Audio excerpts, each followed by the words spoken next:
thrill me. This show is part of the Thrill Me Podcast Network. Experience more on Facebook and YouTube.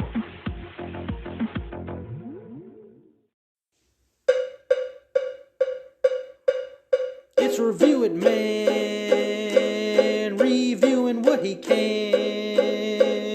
Movies are his jam, so let's get twisted, man. It's Review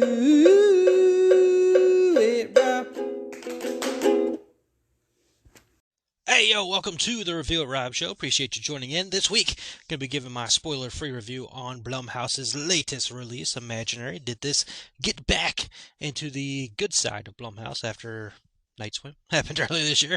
We'll talk about that as well. We'll talk about the latest going on in news around DC, around horror, and around everything else in the film world, man. So appreciate you joining in and having some fun with me this week. I love doing this show. I love y'all that y'all are here with me. First bit of things that's happened since the last time we talked. The Oscars just went off. I was watching that before recording this show. Not going to go full detail on the Oscars itself, but some things I was very excited about that I saw. Of course, number one being my favorite actress in the world, Emma Stone, winning Best Actress for her portrayal of Bella Baxter in Poor Things. Love Emma Stone. Absolutely love her. That's her second Oscar. Big fan of her, so I'm glad to see her win. Oppenheimer, of course, won the awards we expected them to win with Best Picture, Best Director, Best Actor. Hey, I still haven't seen Oppenheimer. I will watch it eventually. This has definitely got me wanting to watch it a little bit more. So congratulations there. We saw Godzilla Minus One won a freaking award, man. Good on them. Love that they showed up with like shoes that had Godzilla's claws as the heels, and they brought little Godzilla toys with them as well. So that was cool. Glad Godzilla Minus One won some awards. Would love to watch that movie again, but apparently can't do that because of some stupid clause out there that they can't release it because Legendary Entertainment's releasing Godzilla X Kong this year, and they can't release films the same. I don't know. It doesn't make much sense, but it is what it is, man. So we got that going on at the Oscars. Some cool moments, some funny moments. The I'm Just Ken performance was hilarious. I still haven't seen Barbie either, but that was a good performance. And Slash was there, and Wolfgang Van Halen was there, so that was cool to see. Trying to think of other things off the top of my head real quick with the Oscars. They had this funny moment with Kate McKinnon talking about the Jurassic films. That was awesome. Loved that.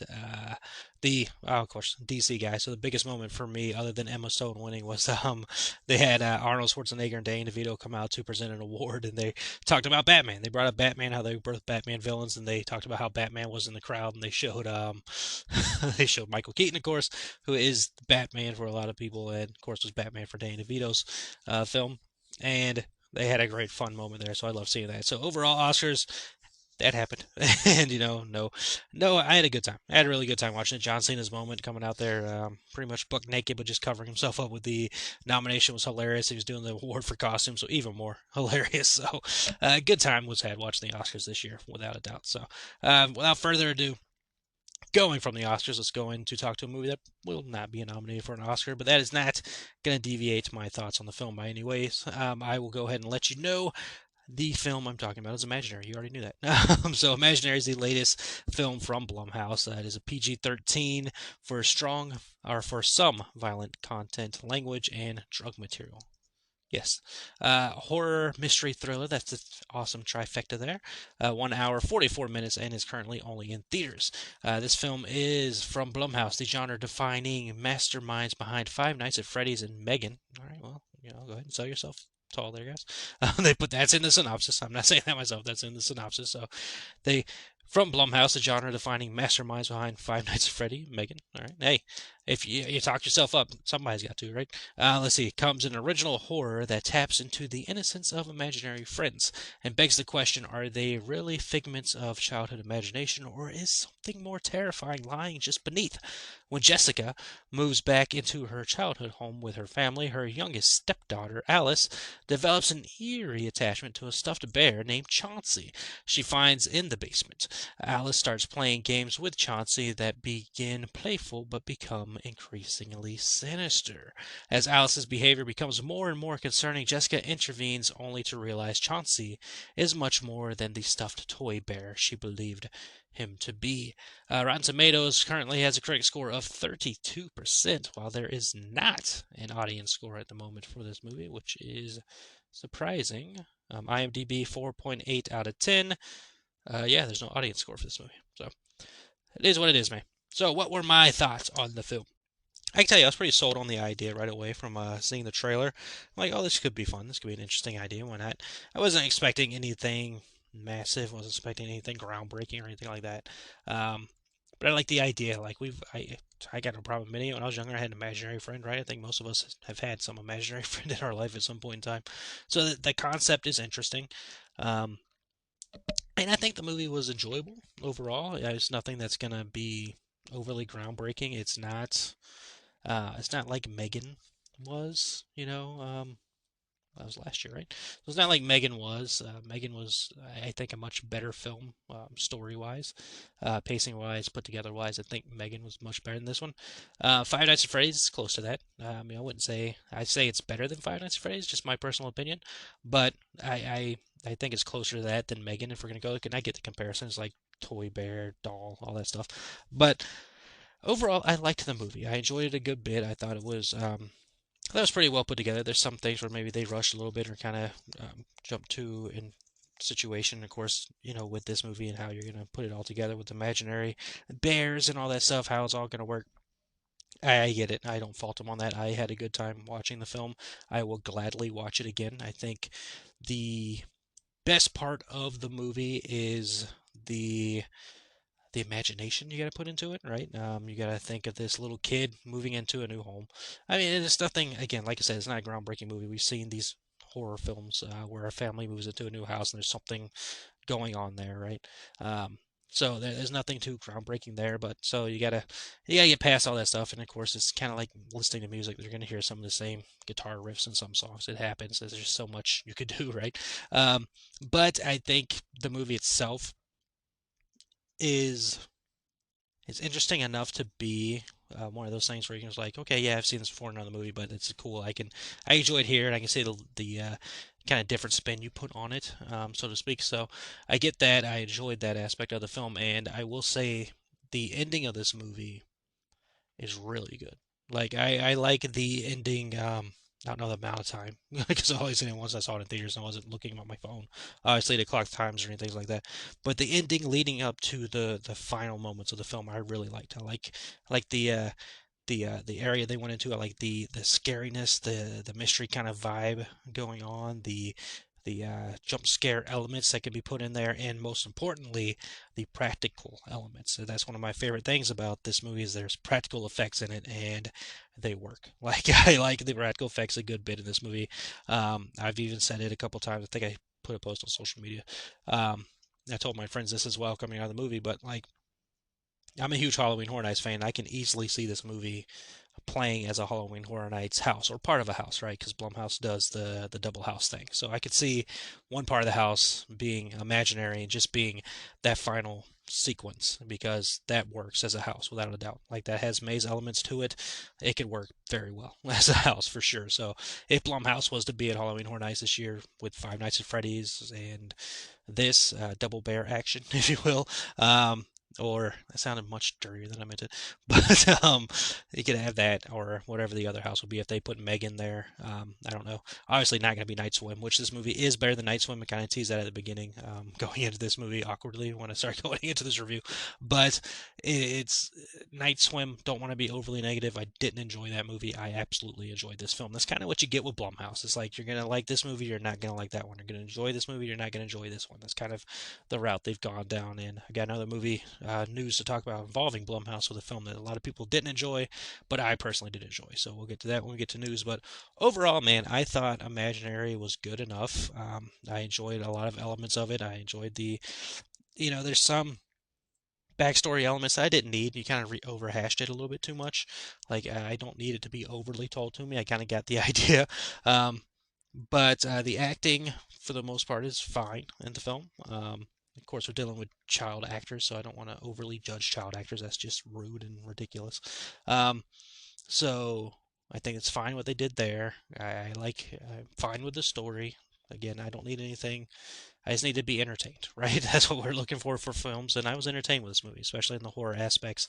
Especially in there is a moment, like I said before, this movie's not entirely groundbreaking, so there is a whole scene that plays out very much like Annabelle comes home. The scene where the what is that? It's like a nightlight or whatever that's spinning and does the different colors, and then the Annabelle demon doll pops up or whatever, or the demon that's latched itself to the doll is using the doll as the conduit shows up after it's going through all the cycles.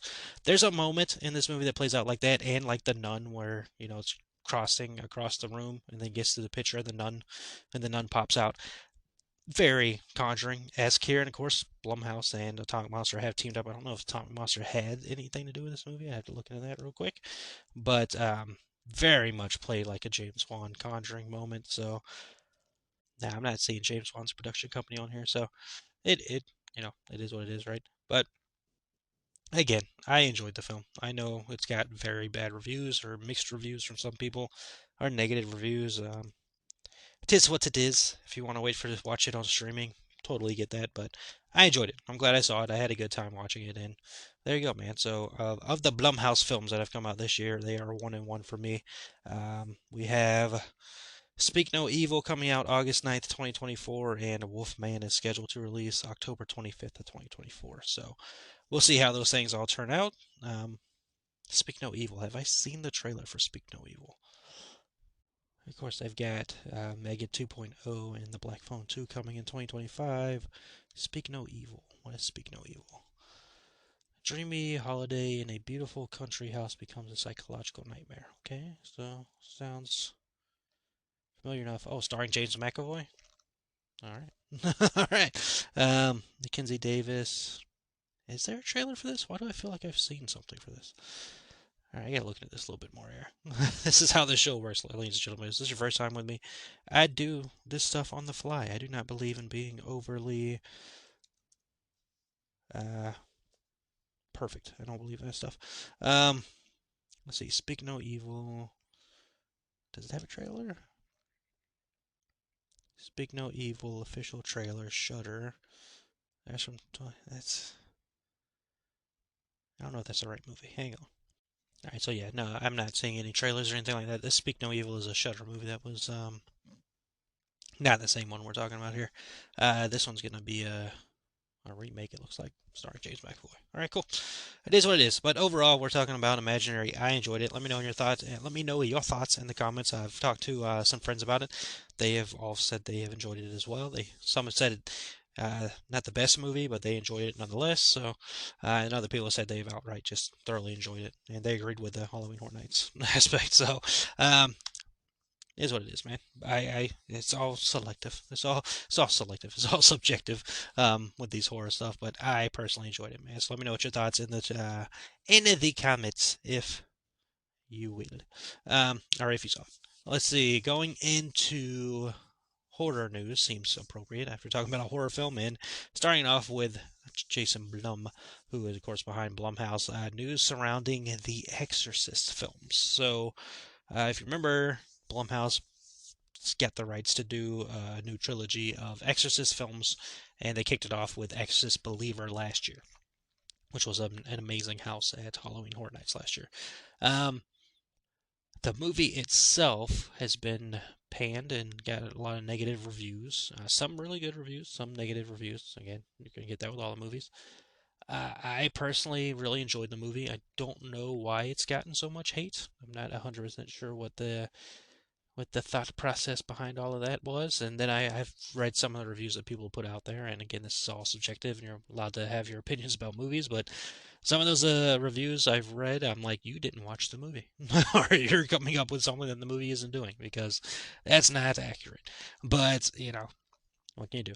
So the future has been up in the air about what Blumhouse will do now with the Exorcist films, now that it's been, the first film didn't do what people were hoping it would do, right? And then we learned David Gordon Green would not be directing the next film, which I believe is called Deceiver, or at the time it's called Deceiver. We'll see what ends up happening. Blum was asked about while at the red carpet for Imaginary, and he said, quote, "We are definitely going to make another Exorcist movie, but I wanted more time to figure out what it would be. I have no idea what it's going to be yet," end quote. So, kind of sounds like they're maybe, I don't know if they're starting over, because again, they started a trilogy, so I don't know what the idea behind all of it would be, but, hey, I'm here for Exorcist films. That first Exorcist movie I absolutely love. It is one of my all-time favorite films.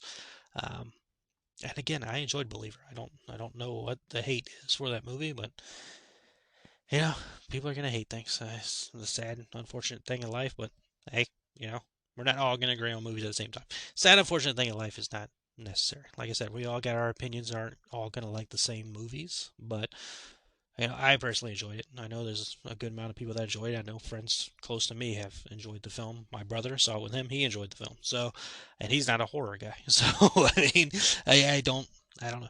I don't know. It is what it is. But we'll see what ends up happening with the Exorcist franchise as we go forward. They have at least two more movies to go since they were going to do a trilogy anyway. So, whether the next film is a continuation from Believer, which was a continuation from the original Exorcist film, we will have to wait and see.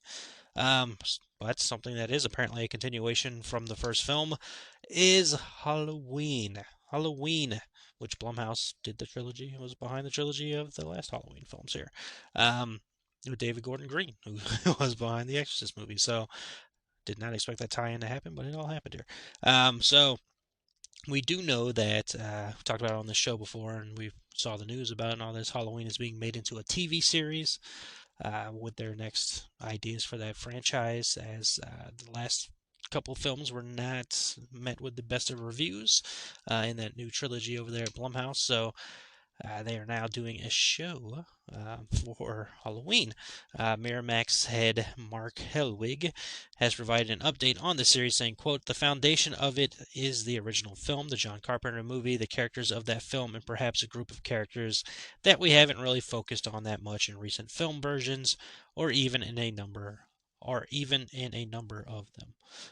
It is a creative reset completely in going back to the original film as opposed to spinning out of any of the most recent film adaptations. We're on a fast track. It is a big property for us. We've had lots of exciting conversations in recent months with a number of really talented people, and I think we'll have a pretty good idea of what we're going to be doing very soon. We're hoping to lock down the creative team very soon." End quote. So they're going somewhere so they're basically coming up with their own sequel to the John Carpenter movie. Is what it sounds like to me.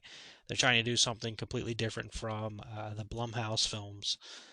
So the foundation is the original film. So the idea, the thought process is going to be based on the original film. Is the way I'm taking that. If y'all are taking it a different way, let me know. But that's the way it sounds to me. So they're going to be going based off of the original movie. I don't know if that means they're going to be going based off the original movie style wise and theming wise. I don't know if there's going to be just a straight up continuation.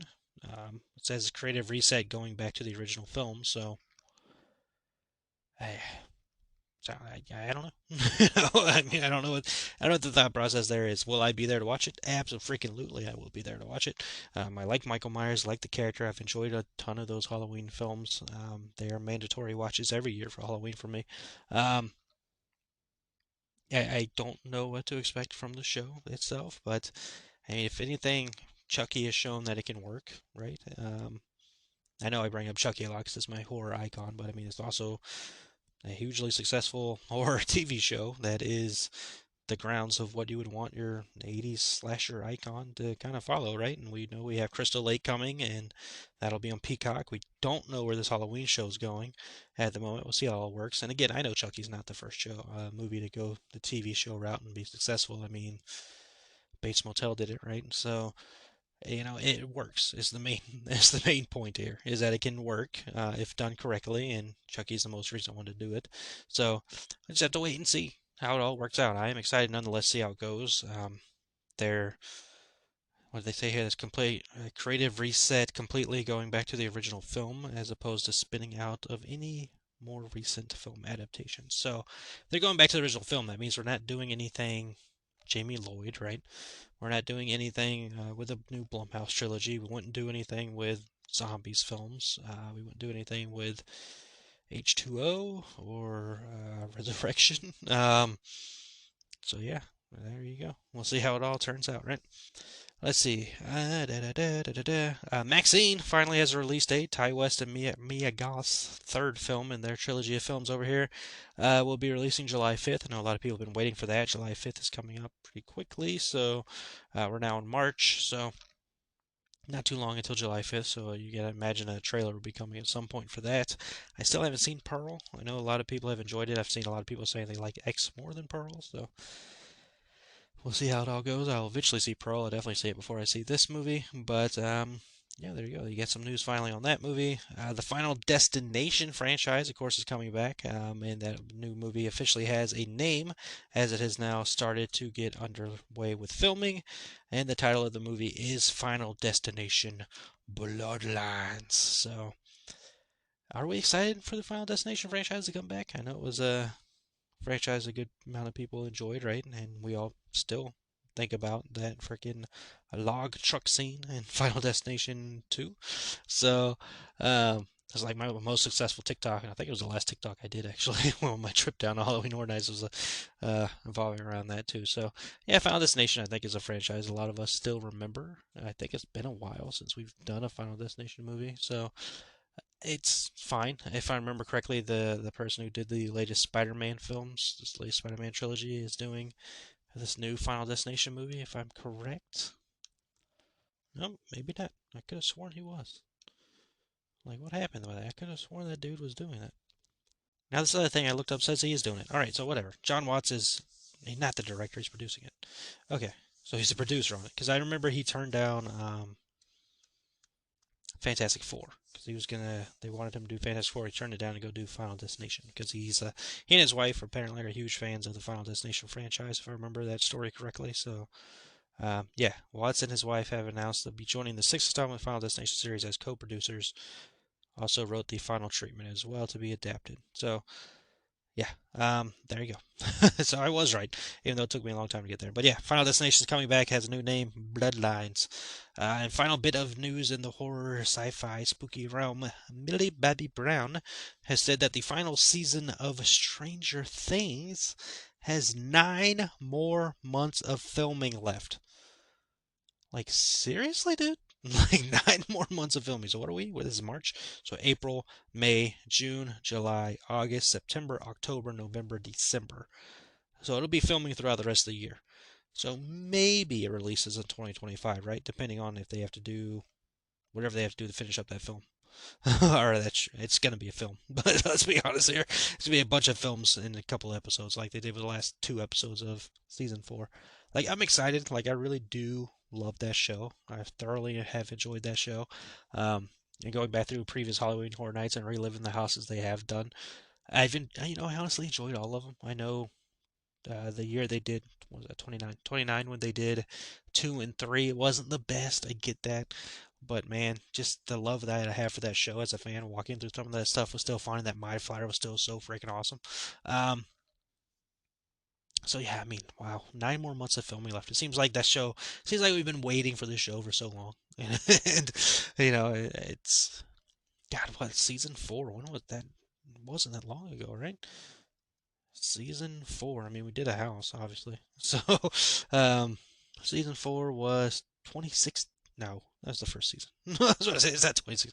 2022. So a couple years ago. Um, man. So 2025, I guess we could still expect that in 2025, right?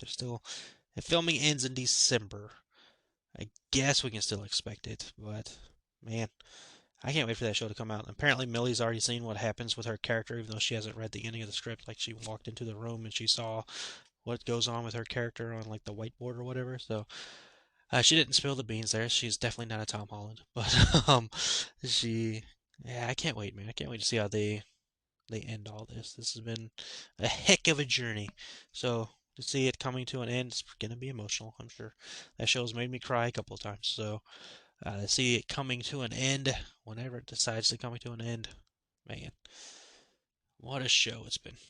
What a show it's been. And I'm sure season 5 will be a house at Halloween Horror Nights at some point as well. Alright, going from there, let's jump into DC, which means if we're talking about DC Films news, we're talking about James Gunn. That's where we get all our information from. So, first off, we have a Peacemaker update. He said that season 2, well, his wife answered a question online about Peacemaker. She said season 2 will start filming this summer, to which Gunn hilariously retweeted, I don't know so much about the source here, but this is true. So he's making a joke. Of course, it's his wife that said it, who plays hardcore in Peacemaker. Season 2 will start filming this summer. Gunn added that yes, we'll be shooting Superman and Peacemaker simultaneously. Yes, I've written all the episodes, but no, the uh, interest in getting the show out there, I won't be able to direct them all. Only some, and yes, Waller's still happening, but the schedule was impacted by the strike, so Waller will be coming after, he said PM, which means Peacemaker, and the larger order of things. So, also found out Peacemaker will have a new dance sequence opening, which, if anything is the case, that first one was amazing. I'm sure they're going to do something even as amazing as the second time around here. So shooting them simultaneously, that is interesting. The time where he's going to be directing both will be an interesting time. Not going to put him past there. The meets somewhere in between with the with the characters there, but we'll see what happens. I don't know if the characters will be jumping in or out or over or whatever over there. I'll see how it works out, because of course this is a new universe we'll be getting over there, and Superman should be coming out before Peacemaker, if I'm correct. So well, I'll see what happens there. Somebody asked him about Superman if it was an origin story, to which he said, hell no, which he's already said that multiple times. That's not an origin story. Let's see. Somebody mentioned to Gunn how it's all kind of a bit confusing over there at DCU. Because as for some clarity, Gunn said everything from Creature Commandos on will be considered pure canon to the DCU, but some strands of previous stories will remain consistent. End quote. No idea what that means. I guess we can assume it's the gun stuff. So, like the Suicide Squad, Peacemaker, those storylines would cross over. We saw, it's been enough time at this point. We saw Shazam interact with a couple of the characters from Peacemaker in the credit scene for Shazam 2. So, maybe that's something that's transferring over. We already know that Blue Beetle is going to be part of the DCU. We don't know how or which way Blue Beetle will be there. Maybe Blue Beetle shows up in the Booster Gold show. Maybe Blue Beetle's character shows up in the Creature Commando show. I know it's an animated show, but the people that have been cast to play the animated characters will play the live action versions of those characters. So there is stuff that can be confusing. I get that, but at the same time, we haven't seen the story played out yet. We don't know the story. The only people that know that are the people in the making of it. So just gotta sit back, relax, and watch what they give us, man. And that's exactly what I'm gonna do, because I love me some DC, baby. All right, let's see. Yes, a fan also asked Gunn about if he would cast the actor Grant Gustin as one of the DCU heroes because he's a talented performer. To which Gunn said, quote, Grant is an incredibly talented guy performing now on Broadway, I believe, and is absolutely not going to waste.